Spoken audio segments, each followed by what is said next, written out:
Hello，大家好，歡迎返嚟乜乜 channel 嘅今日讀乜書。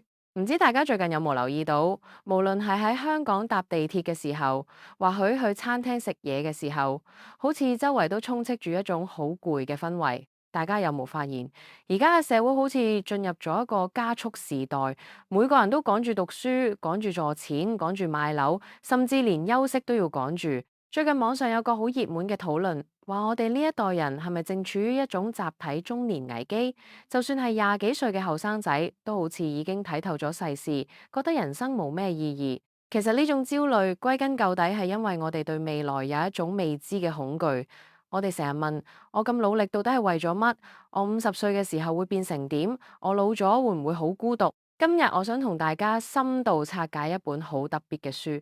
呢本書唔係教你點樣發財，亦都唔係心靈雞湯，佢叫你想過怎樣的一生。Hundert was do I am Leben lernen worst。呢本書嘅誕生好有趣，作者係德國時代週刊嘅編輯海克法勒 （Heike Fahler）。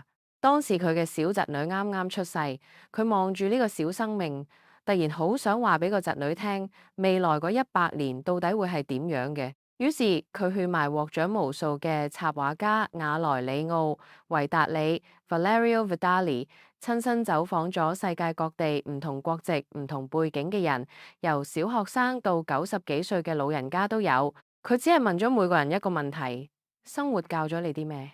最後佢將呢啲人嘅一生濃縮成由0到100歲嘅100個片段。今日我就想帶大家用第三身嘅視覺，好似睇戲咁，完整咁行一次呢趟100年嘅旅程。大家可以對照下，你而家行到邊一年？0到10歲，發現世界與死亡嘅重量，一切由0歲開始。你第一次識得對住呢個世界微笑，而你也感受到人哋對你嘅微笑。呢個係人類最原始嘅聯繫。到咗2歲，你開始想捉緊身邊所有嘢，但當你一鬆手，嘢就會跌落地。呢個時候，生活教識你第一條物理定律：重力。咁你又有冇諗過我哋係幾時開始識得信任？書入面講，大概喺2歲半左右，當你發現媽媽行開咗之後係會返嚟嘅，你心入面就建立咗信任呢個概念。到咗6歲，生活節奏變啦。你要喺朝早7點起身返學，但最震撼嘅係9歲左右。大家仲記唔記得自己幾多歲發現人係會死遞？書入面提到，當你意識到自己擁有生命嘅嗰一刻，你同時會明白，總有一日你會離開呢個世界。呢個係小朋友第一次感受到生命嘅重量。但有趣嘅係，到咗10歲，雖然你知道死係點回事，但你通常唔會理，你反而會留意到一啲人類歷史上最黑暗嘅嘢，例如奧斯維辛集中營。呢個年紀，你開始由童話世界步入真實嘅人類社會。11到20歲，青春期嘅自卑與初戀嘅眩暈，步入青春期，變化嚟得好快。12歲嘅時候，你突然發現，原來你父母喺好多方面都已經唔及你。你開始追求流行，雖然未必次次都跟得啱。到咗16歲，你學識咗接吻；17歲，你戀愛啦。嗰種感覺好不可思議，好似全世界都圍繞住嗰個人轉咁。但隨之而嚟嘅係19歲嘅迷惘。書入面有一句好觸動人心：19歲時，你會經常討厭自己。點解會咁？因為你開始問：一個人可以改變自己嗎？你望返15歲嘅自己，覺得好似已經係上輩子嘅事咁。你住咗20幾年嘅房，突然間覺得好細。你想逃離，你想達成目標，但生活教你要達成大目標，請先諗好每一小步點樣行。呢個係一個尼日利亞後生仔教作者嘅道理。佢就係靠呢種信念，由成績差變到名列前茅。21到30歲，親密關係與孤獨嘅課堂。23歲，你第一次向另一個人袒露你嘅一切，你同佢好親近，甚至想一生一世，但生活好殘酷。26歲嘅時候，你哋可能會分道揚鑣。失戀嘅時候，媽媽送咗罐自製嘅黑莓醬俾你。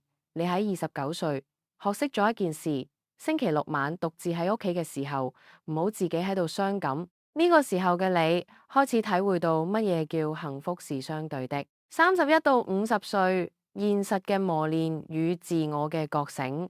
30幾歲係人生嘅轉折點。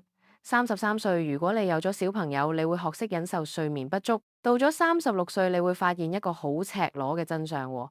你以前好多願望都實現咗，但現實同你想象中竟然差咁遠。於是你可能會喺37歲突然瘋狂起嚟，想返啲刺激。但去到43歲，你終於學識為自己而活，你唔再咁在意人哋點睇你。呢個階段，你發現生活變得好緊張，你開始自己整黑莓醬。呢個係書入面一個好重要嘅隱喻。到咗46歲，你可能先真正明白失去一個人係咩感受。49歲嘅時候，能夠瞓返個好覺，竟然變咗一種奢求。51到70歲，與父母和解，重新定義幸福。51歲係一個好重要嘅年份，你接受咗父母原本嘅樣子，你唔再怪佢哋點解唔係完美嘅父母，因為你發現原來大家都係第一次做人。你發現有些夢想雖然冇實現，但唔緊要。你學識咗珍惜生活入面嘅小確幸，例如一杯好飲嘅咖啡。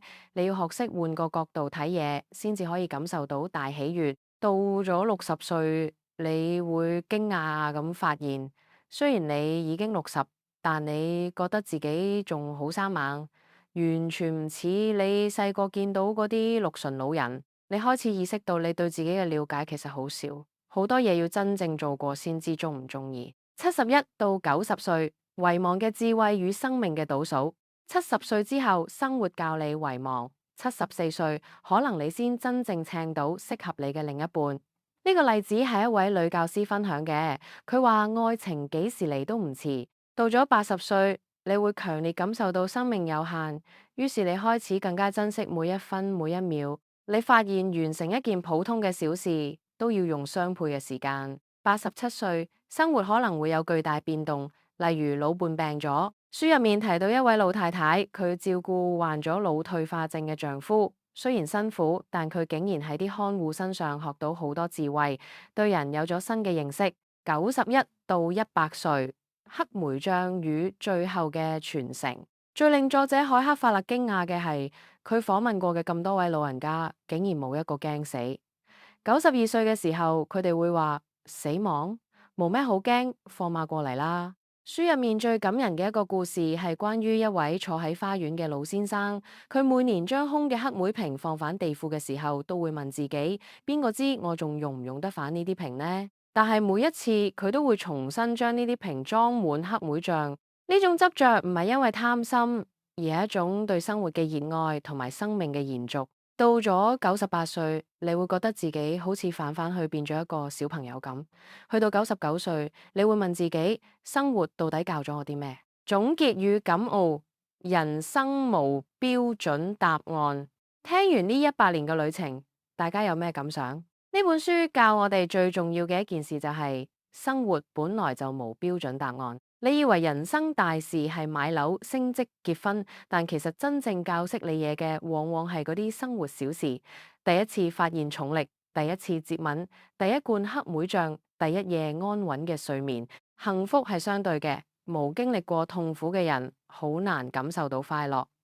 中年人之所以會因為一杯咖啡而感動，係因為佢哋經歷過生活嘅苦。最後，我想引用書入面94歲嗰位倫敦兒童文學作家嘅說話。佢話就算活到咁大個，佢仲係覺得自己好似個細路咁，不斷問生活到底教咗佢啲咩？生活嘅真諦唔係結果，而係呢個過程。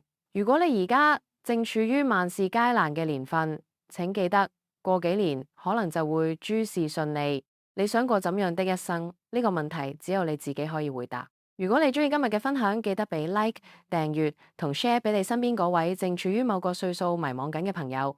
我哋下次見，拜拜。